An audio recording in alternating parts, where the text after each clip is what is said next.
paz na guia, Deus que me alumia.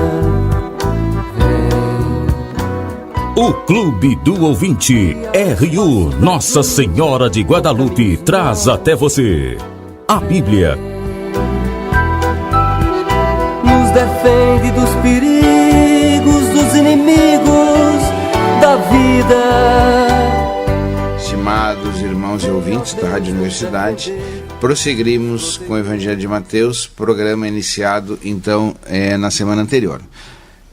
Quanto ao aspecto ético da teologia de Mateus, em terceiro lugar, nós temos que levantar a necessidade da fidelidade e coerência na integridade pessoal. Fala-se das virgens insensatas, aquelas que não estão preparadas para o casamento, de núpcias, capítulo 25, versículo 2 a 12. Fala-se no servo mau que não trata bem os funcionários, capítulo 25, 21 a 30 e 28. Fala naqueles que acreditam nos apoios terrestres, capítulo 6, versículo 24, que constroem a casa sobre a areia, capítulo 7, versículos 24 a 27. Fala na traição, capítulo 24, versículo 10. Há pessoas que procuram o bem-estar, a comodidade, a riqueza, capítulo 6, versículo 24, capítulo 13, versículos 1 a 22, e não se preocupam com o Evangelho. Há falsos profetas que fazem o contrário do que dizem e do que ensinam, capítulo 7, versículo 21 a 22, 24, versículo 11, que fazem a justiça só para serem vistos, capítulo 6, versículo 1, é pelas obras que se conhecem os profetas. Ponto 4, na ética, é a ajuda. Pede-se ajuda aos pobres, aos pequenos, aos fracos, aos doentes, aos pecadores e inimigos. Mesmo a esses se pede ajuda, em vários textos. Ponto 4, do Mateus, então, depois da ética, seria a nova justiça, que se relaciona com a ética também. Essa nova justiça, que aparece no capítulo 5, versículos 17 a 20, dá pleno cumprimento e supera a lei dos judeus. Não revoga a lei. A lei deve ser praticada, mas deve ser maior do que a dos fariseus. De Jesus, se a justiça de vocês não for maior que a dos escribas e fariseus, não entrareis no reino dos céus. Então, não é de regrinhas que o cristão se salva, mas é na prática da misericórdia da caridade. No capítulo 5, versículo 38, não mais olho por olho, nem dente por dente, mas é fazer aos outros o que queremos que nos façam. É a lei de ouro do Evangelho. Capítulo 5, versículo 39, não responder à violência da mesma forma. Capítulo 5, versículo 44, o que é mais difícil é amar os inimigos e orar pelos que perseguem aos cristãos. Nos dias de hoje, de violência, isso é bastante difícil. O centro dessa nova justiça, o que é? É a misericórdia, o amor e o perdão. Um aspecto negativo, perdoar o mal. O aspecto positivo, amar. São as duas faces da misericórdia. Capítulo 5, versículo 7, misericórdia é a bem-aventurança central. No capítulo 18, o perdão está no centro da vida comunitária. E no capítulo 7, versículo 12, amor é a regra de ouro, ou seja, fazer aos outros, como eu dizia, fazer aos outros tudo que queremos que nos façam. Parte 5, da teologia de Mateus é a comunidade dos pequeninos. A comunidade é a convocação daqueles que são pequenos, dos pobres, dos pecadores convertidos, dos necessitados de misericórdia. Segundo capítulo 18, versículo 1 a 6, capítulo 5, versículo 3, bem-aventurados os pobres. É o local onde se vive a nova justiça nessa comunidade, que é sujeita a perseguições externas, porque não tem poder. É uma comunidade de pequeninos, segundo o capítulo 10, versículos 16 a 25. Ainda nessa comunidade dos pequeninos se proclama as bem-aventuranças. Então, nos diz, capítulo 5, versículo 3, bem-aventurados os pobres em espírito. Versículo 4, bem-aventurados os mansos, aqueles que não têm condições de reagir. Versículo 5, bem-aventurados os aflitos, ou seja, aqueles que vivem com uma certa apreensão pela sua vida, pelo seu futuro. As bem-aventuranças se referem aos discípulos. Esses discípulos, então, são os pequeninos, no capítulo 10, versículo 42, são os que identificam-se com Jesus, os que se identificam com Jesus Cristo, capítulo 10, versículos 24 a 25. O Evangelho é revelado aos pequeninos e não aos sábios e doutores. Capítulo 11, versículo 25. Te bendigo, ó Pai, Senhor do céu e da terra, porque revelaste essas coisas não aos sábios e doutores, mas aos pequeninos. Jesus Cristo é pequenino, é manso e humilde de coração, no capítulo 11, versículo 29. Então, que mais? Ponto 3. Não se pode servir a dois senhores, ou a Deus ou ao dinheiro. Então não há gente muito sábia, muito nobre, muito rica na comunidade de Mateus. Na relação Israel com a igreja, mostra-se que Israel rechaça Jesus, exceto os pequenos de Israel. Capítulo 11, capítulos 11, 12, 13 e 50, versículos 53 a 58. Então, Israel rechaça Jesus, exceto os pequenos que recebem o dom de compreender os mistérios do reino, segundo o capítulo 13, que é o capítulo das parábolas em Mateus. Em Mateus as parábolas são concentradas num só capítulo, capítulo 13. Em Marcos, no capítulo 4. Em Lucas estão espalhadas. Israel é substituído pela igreja para que produza frutos, capítulo 21, versículo 43. A incredulidade de Israel abre o caminho a uma nova comunidade aberta a todos os povos. Então, os judeus se fecham, o cristianismo se abre. Capítulo 28, versículos 1 a 20. Conclusões sobre a teologia de Mateus. Em primeiro lugar, quem é Jesus? Jesus não somente é o mestre em 5 discursos. É o legislador, o novo Moisés, no Sermão da Montanha. É o juiz, capítulo 25, versículos 31 seguintes. É o ungido de Deus, capítulo 1, versículo 16, versículo 18. É o filho de Abraão, o herdeiro de Davi, versículo 1, portanto, plenamente judeu. É o servo de Yahvé, segundo as profecias de Isaías, capítulo 40, 42, 49 e 52 e 53. Então, o servo de Yahvé aparece no capítulo 8, versículo 17, no capítulo 12, versículos 18 a 20. É o Messias rei e pobre, que entra num burrinho lá em Jerusalém, capítulo 21, versículo 5. Mas, sobretudo, é o Salvador. Uma imagem predominante indica que Jesus é médico, salvador, amigo dos pecadores e publicanos. Médico porque cura, e misericordioso, que se aproxima daqueles que necessitam. A maior insistência é no título Filho de Deus, em muitos versículos. Por exemplo, capítulo 1, versículo 23, e lá no fim, capítulo 28, versículo 18. Filho de Deus, que tem o poder de perdoar os pecados. Capítulo 18, versículos 15 a 20. É alguém majestoso, num cerimonial cortesão em todo contato com Jesus.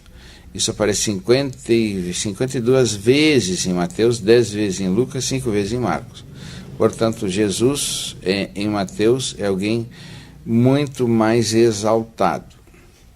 O título Senhor aparece 44 vezes em Mateus, só 3 vezes em Lucas e 6 em Marcos. Portanto, ele é Senhor, Kyrios dos gregos. Jesus domina a cena mesmo na paixão, ele não se entrega, é ele que está ali suportando e aceitando aquilo que lhe é reservado no capítulo 26, versículos 52, 56 e 64, capítulo 27, versículos 11 a 14. Como é a igreja no Evangelho de Mateus? A igreja não só é o lugar da nova justiça, né? Mas vive uma situação nova, que é a presença sacramental de Cristo. Onde está Cristo, está a igreja e vice-versa. Há uma presença invencível de vida e salvação, preservando a igreja das potências inimigas. As portas do inferno não vão prevalecer sobre ela. Capítulo 18, versículos 15 a 20, capítulo 16, versículos 16 a 20. É o novo povo de Deus, capítulo 1, versículo 21. É o novo Israel, uma nova aliança. Do lado do reino está a igreja, capítulo 16, versículo 18, e chama pelo reino, capítulo 13, versículo 41. Sua missão, a missão da igreja, é anunciar a proximidade do reino, capítulo 10, versículo 7. Ela tem um poder terapêutico contrário ao poder satânico, capítulo 4, versículos 8 a 10. É a comunidade dos pequenos, capítulo 18, versículos 1 a 5 e versículo 14. Essa igreja tem um primado único, que é o primado do serviço. Ela não tem poder para se exaltar, mas para servir. Capítulo 20, versículo 25 a 27. Essa igreja vive a caridade e da caridade. Essa caridade não tem restrições. Capítulo 5, versículo 44. E inclui a correção fraterna. Deve o irmão que erra ser corrigido com caridade. Capítulo 18, versículos 15 a 17. Terceiro ponto. O reino de Deus, que é igual ao reino dos céus. O reino não é só juízo, é a misteriosa presença salvífica e incipiente que se revela nas parábolas. É como a semente de mostarda, é como o fermento na massa, segundo o capítulo 13, que existe no meio da humanidade, capítulo 3, versículo 2, 4, versículo 17. Israel, no Evangelho de Mateus, está ultrapassado. O reino de Israel foi transferido à igreja. Israel não é eliminado para sempre da história da salvação, segundo o capítulo 23, versículo 28, mas também não é exclusivo. Fazemos aqui então o nosso breve intervalo para seguir logo após.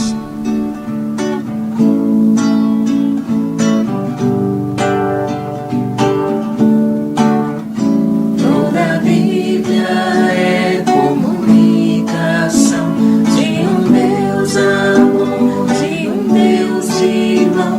É feliz quem crê na revelação, quem tem Deus no coração.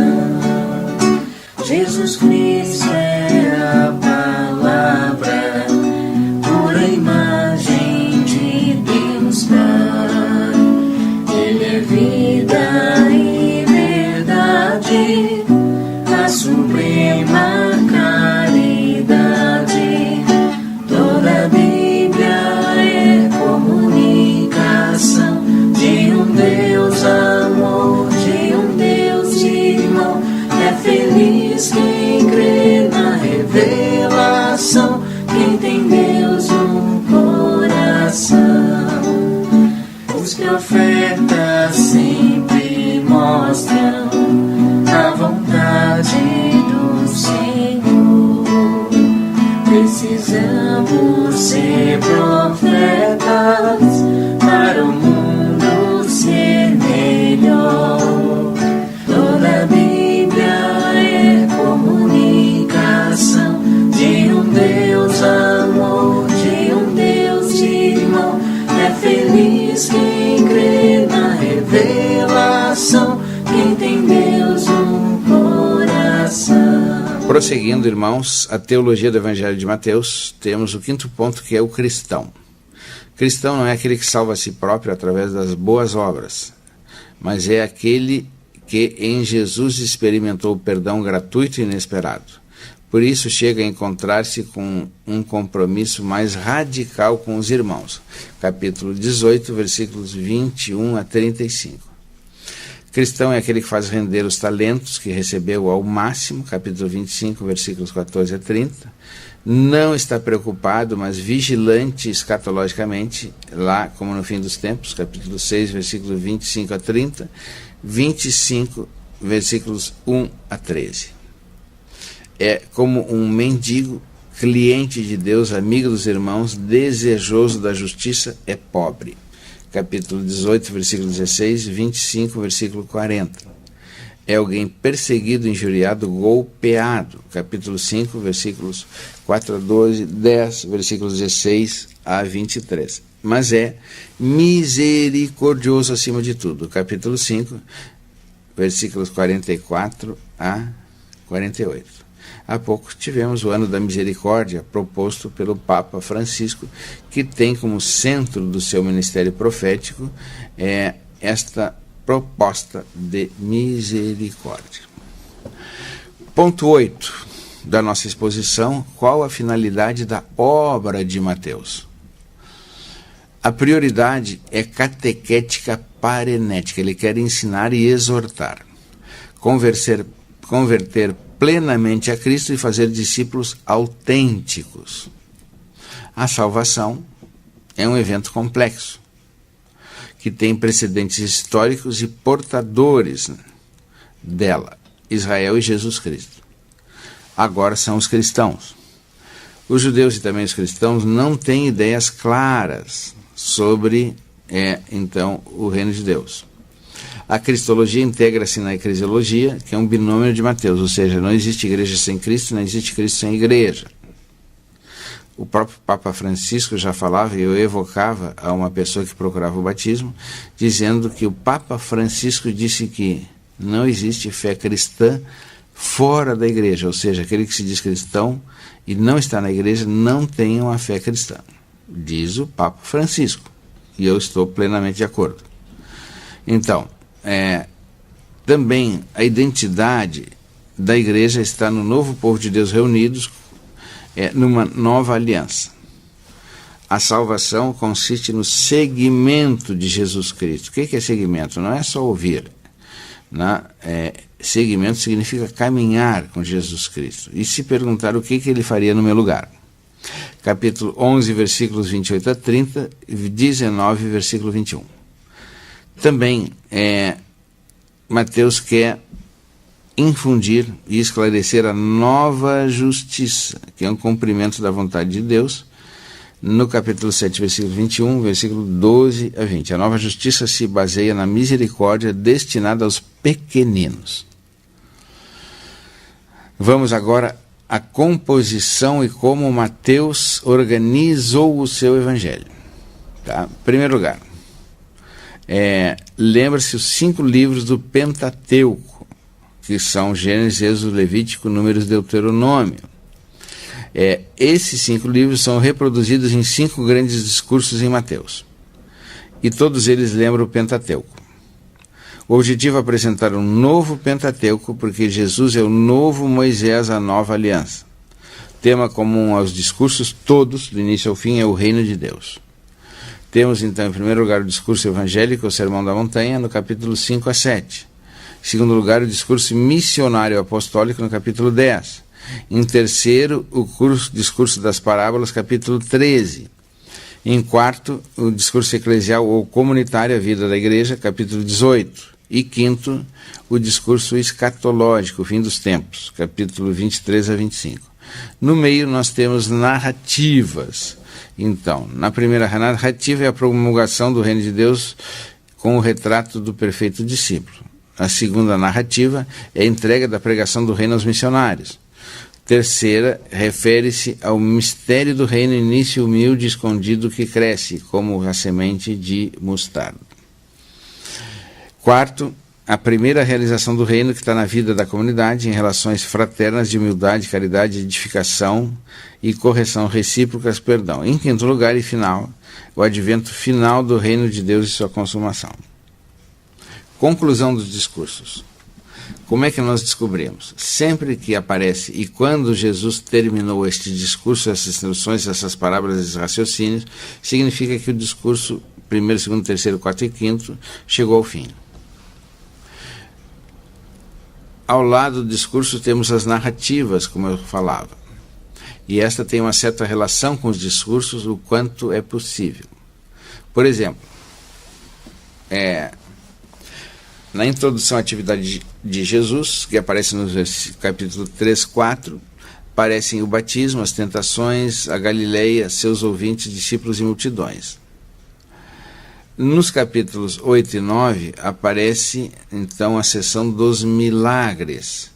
A atividade miraculosa prova a messianidade de Jesus e é exemplar para a missão que ele está por entregar aos seus. São 10 milagres em Mateus, são 3 curas, um sumário, capítulo 8, versículos 16 a 17, um intermediário, capítulo 8, versículos 11 a 12, com as exigências da vocação apostólica.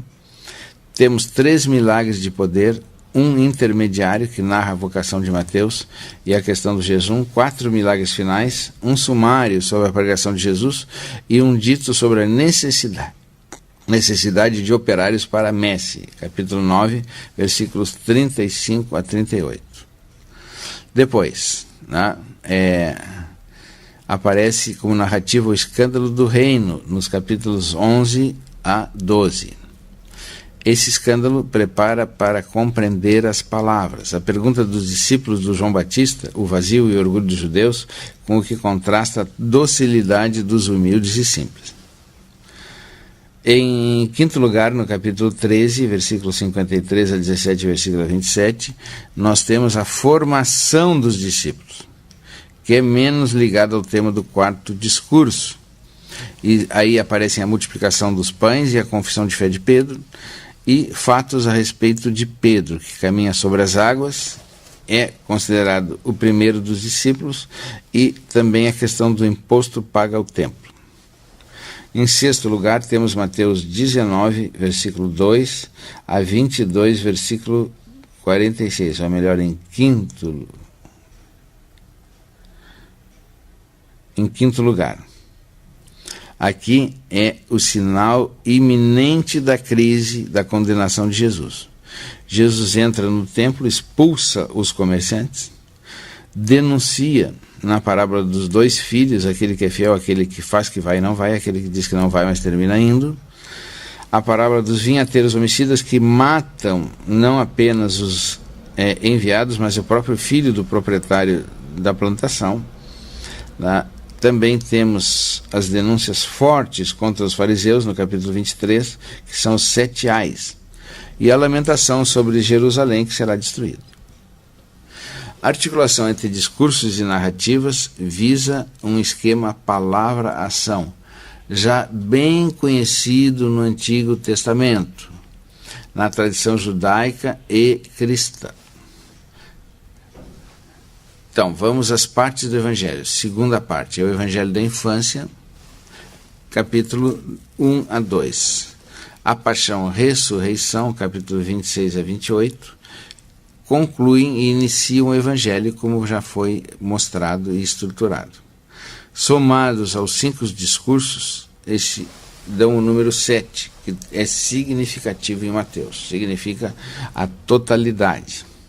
O final do Evangelho, capítulo 28, versículos 16 a 20, é o envio dos discípulos em missão, que constitui o 7º dia, o sábado messiânico, o reino que está em gestação, e assim, do início ao fim, temos o reino em crescimento, etapa por etapa, o reino dos céus.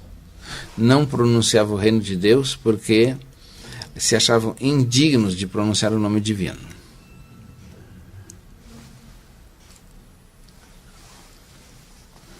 O Evangelho da infância. A genealogia de Jesus, como eu já disse, são 3 vezes 14 gerações, em que Jesus, como cumprimento de Israel, é filho de Abraão e de Davi, e é o Cristo. Jesus é rejeitado e perseguido por Herodes, é procurado e encontrado pelos gentios os reis magos, que eram pesquisadores que procuravam sinais nos céus. Como Moisés, Jesus é salvo das águas e salvo de Herodes. Moisés salvo das águas, Jesus salvo de Herodes. Como seu povo, que é Israel, vai ao Egito e de lá refaz o êxodo do povo. É o verdadeiro e fiel Israel, o cumprimento da lei dos profetas, que faz o novo êxodo. Bom, há outras maneiras de compreender a estrutura do Evangelho de Mateus, que aqui nós não apresentamos por uma questão didática, seria difícil. Também outro autor fala numa visão em 3 partes. Capítulo 1, versículo 1 a 4:16 fala na pessoa de Jesus. Capítulo 4, versículo 16 a 17, capítulo 4, versículo 17 a capítulo 16, 21, fala na proclamação do Messias Jesus. E o capítulo 16, versículo 21 a 28, versículo 20, fala na paixão, morte e ressurreição do Messias Jesus. Portanto, a pessoa do Messias Jesus, a proclamação do Messias Jesus e a paixão, morte e ressurreição do Messias Jesus. Existe uma hipótese lecionária, segundo o autor chamado Gulder. Mateus estaria lido no ciclo do lecionário semanal atual. Sugestão: as divisões do Códex Alexandrino, né, mostram que isso podia ser verdade. Mais particularmente, os anos festivos judaicos deu o padrão, a estrutura de Mateus, por isso, é litúrgica.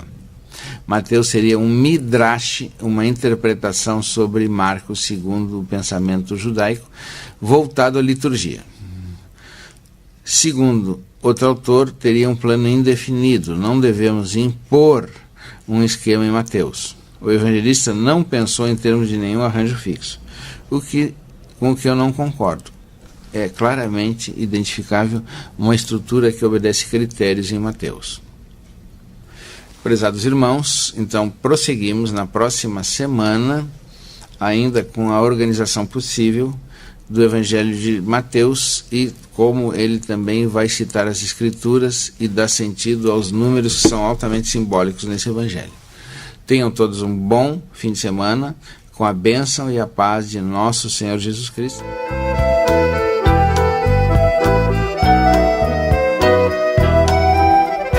Luz na frente, paz na guia, Deus que alumia. Seja um missionário da evangelização. Participe do Clube do Ouvinte. Um oferecimento Rádio Universidade, uma emissora da Arquidiocese de Pelotas. Dos inimigos da vida, vem, ó Deus, nos defender, nos proteger. Vem.